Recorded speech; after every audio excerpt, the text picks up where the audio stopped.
Hello everybody, Mr. O here, and today I'm going to make a supplemental video by request of doing eyelashes, and I was going to show how I do them in my class. Usually, and I want to thank the two students who gave me some examples, because the next video is going to be eyebrows, but with this one, I'm going to talk about how I start eyelashes. Now, on the top part, I start with the top lashes first, and I look for the center of the pupil.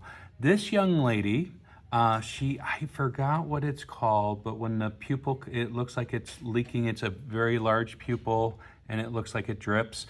She has that condition. She's an amazing artist, as you can see, so she gave me one of her sketches.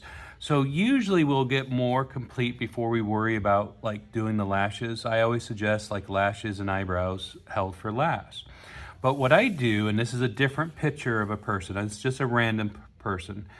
I go to the center of the pupil and I go up.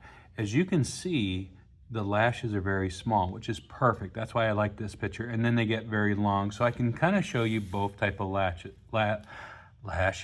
Sorry about that, got a little tongue-tied. So I'm going to start it, and what I'm going to do is actually switch to a darker pencil. This is what I usually do with dark pencils, but I'm going to go slow so they're not going to look as good as they normally do. And when you get used to, you want to put a curve, and one of the biggest mistakes students make is not realizing a lot of the lashes cross. And I'm starting right underneath the lid there, and I think I got a little into the eye, but that's okay. No one's going to notice that. And then you can go a little longer, but get that curve, because when you go straight, you notice what just happened. This is where you get that sun ray issue, and it looks okay, but it doesn't look right. So make sure you put a curve into your eyelashes, even if they're small. See how I'm putting curves in?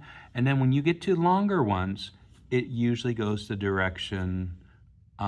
So I curve them, most times they're curved towards the end where your eyelids meet. And then when you go over here, now this person doesn't have much for lashes, but they kind of curve this direction until they meet in the middle. So that is why I start with the middle, with the upper lashes. And then when you want to go thick, so I'm going to go, like if you look at these lashes are really thick, I will put some long ones out first. Notice the spacing. So you're like, oh, that really doesn't look like. And then I'm going to go back in and make sure that the length is good. And now this is where we get to fill. And be careful, put that curve in. And then your lash will look like they're full of life. I know like the eyelash extensions, I don't know what you call them. When you add eyelashes, they're probably all even. So you could probably go back in with an erasers if you have those kind of lashes, but they don't look natural. When you do bottom lashes, it's the same thing, except for you need to make sure, I call it, I think it's a drain line, a tear line is what it's actually called. I just call it the lip of the eye. And same thing, you want to but you start it here instead of where it's touching the eye, and you want to get the curve. I hope that makes sense. And then you go through, and then don't be afraid to cross. That's the biggest thing.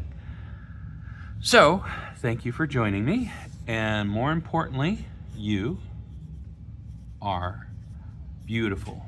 Thank you so very much, guys. See you next time. Bye-bye.